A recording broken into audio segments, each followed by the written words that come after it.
আসসালামু আলাইকুম দর্শক মন্ডলী, আশা করি সকলেই ভালো আছেন। উত্তম মৃত্যু। আরবের এক গ্রামে ছিলেন একজন হজের মোনাজিম। তিনি ছিলেন অত্যন্ত পরহেজগার, যিনি গ্রামবাসীকে হজ ও হজ ব্যাপারে সহযোগিতা করতেন। তার একজন প্রতিবেশী ছিল, সে ছিল দিনের ব্যাপারে উদাসীন। সালাত শ্যাম কিছুই সে আদায় করত না। এক রাতে হজের ওই মোনাজিম স্বপ্নে দেখলেন কে যেন তাকে বলছে, তোমার ওই প্রতিবেশীকে তুমি উমরা করাও। ঘুম ভাঙার পর এই আশ্চর্যজনক স্বপ্নের কারণে তিনি একটু বিচলিত হলেন বটে, তবে পরক্ষণে বিষয়টি তার কাছে গুরুত্বহীন মনে হলো। দ্বিতীয় দিন রাতে লোকটি একই স্বপ্নে পুনরায় দেখলেন। এতে তিনি আরো বিস্ময়ভীত হয়ে পড়লেন। তিনি স্বপ্নের মর্মার্থ অনুবাদন করতে পারছিলেন না। তাই তিনি একজন বিজ্ঞ আলেমের নিকটে গেলেন, যিনি স্বপ্নে তাবির করার ব্যাপারে পারদর্শী ছিলেন। আলেম তাকে বললেন, আপনি যদি আজ রাতেও একই স্বপ্নে দেখেন তাহলে তাকে নিয়ে উমরা সম্পাদন করবেন। অতঃপর তৃতীয় রাতেও তিনি একই স্বপ্ন দেখলেন। ফলে পরের দিন সকালে তিনি সেই প্রতিবেশীকে খুঁজতে বের হলেন এবং অবশেষে তার সন্ধান পেলেন। পরিচয় পর্ব সেরে তিনি তাকে উমরা করতে নিয়ে যাওয়ার প্রস্তাব দিলেন। এতে প্রতিবেশী লোকটি বিস্মিত হয়ে বললেন, আমি কিভাবে উমরা করতে যাব? আমি তো সালাত আদায় করতে জানি না। তখন মোনাজিম বললেন, আপনি যদি চান আমি আপনাকে সালাত আদায় করা শেখাবো, তাহলে আমি আপনাকে শিখিয়ে দেব। প্রতিবেশী রাজি হয়ে গেলেন। তারপর তিনি তাকে কিভাবে উজু করতে হয়, কিভাবে সালাত আদায় করতে হয় সব হাতে কলমে শিখিয়ে দিলেন। লোকটি নিয়মিতভাবে 5 ওয়াক্ত সালাত আদায় শুরু করলেন। এবার মোনাজিম বললেন, চলুন এখন আমরা উমরা করতে চাই। দুজনে উমরা পালনের উদ্দেশ্য যাত্রা করলেন। প্রতিবেশী লোকটি খুব ভালোভাবে উমরা সম্পাদন করলেন। বাড়িতে ফেরার পূর্বে হজের মোনাজিম তার প্রতিবেশীকে বললেন, আপনি কি আর কিছু করতে চান?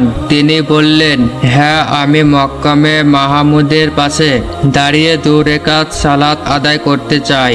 অতঃপর তিনি মক্কামে মাহমুদের নিকট গেলেন, কিন্তু সালাত আদায়কালে সিজদার অবস্থায় তিনি মৃত্যুবরণ করলেন।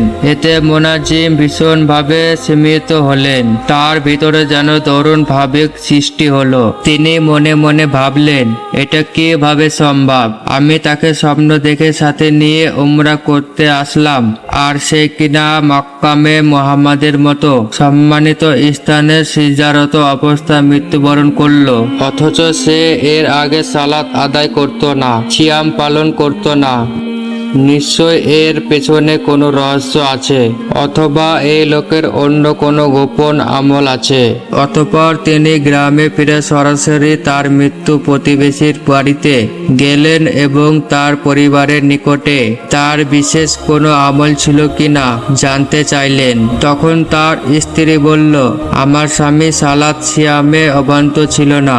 এ কথা সত্য, তবে একটা কাজ তা তিনি নিয়মিত করতেন, আর তা হলো আমাদের একজন গরিব বৃদ্ধা প্রতিবেশী ছিল। তার কোনো আত্মীয় স্বজন ছিল না। আমার স্বামী তা দেখাশোনা করতেন এবং প্রতিদিন সকাল দুপুর রাতে নিজে গিয়ে সেই বৃদ্ধাকে খাবার দিয়ে আসতেন। আর সেই বৃদ্ধাটি আমার স্বামীর জন্য সবসময় উত্তম মৃত্যু দোয়া করতেন। হয়তো ওই অসহায় মহিলার দোয়া আল্লাহ কবুল করেছেন। নিশ্চয় তোমার রব যাকে ইচ্ছা তার জন্য রিজিক প্রশস্ত করে দেন এবং সীমিত করে দেন। অবশ্যই তিনি বান্দাদের সম্পর্কে পূর্ণ জ্ঞাত, পূর্ণ দৃষ্টা। তিনি আরো বলেন, যারা আল্লাহর পথে তাদের সম্পদ ব্যয় করে অতঃপর যা ব্যয় করেছে তার পেছনে খোটা দেয় না এবং কোনো কষ্ট দেয় না, তাদের জন্য তাদের রবের নিকটে প্রতিদান রয়েছে। তাদের কোনো ভয় নেই এবং তারা চিন্তিত হবে না। প্রিয় দর্শক, এই ঘটনা থেকে শিক্ষা নাম্বার 1, সৎ আমলের সামান্যতম সুযোগ হাতছাড়া করা উচিত নয়। নাম্বার 2, সর্বদা মানুষের দোয়া পাওয়ার চেষ্টা করতে হবে। নাম্বার 3, অসহায়কে সাহায্য করলে আল্লাহ অত্যন্ত খুশি হন, তাই মানব সেবায় সাধ্যমতো এগিয়ে আসতে হবে। নাম্বার 4, দোয়া কবুলের স্থানে খালেক অন্তরে দোয়া করতে হবে। নাম্বার 5, কোনো মানুষের বাহ্যিক আলেমের কারণে তাকে জাহান্নামী ভেবে দূরে ঢেলে দেওয়া যাবে না, বরং তাকে দাওয়াত দিতে হবে এবং তার হিদায়াতে উম্মতের জন্য দোয়া করতে হবে। আল্লাহ আমাদের সকলকে হেদায়েত দান করুন, আমিন।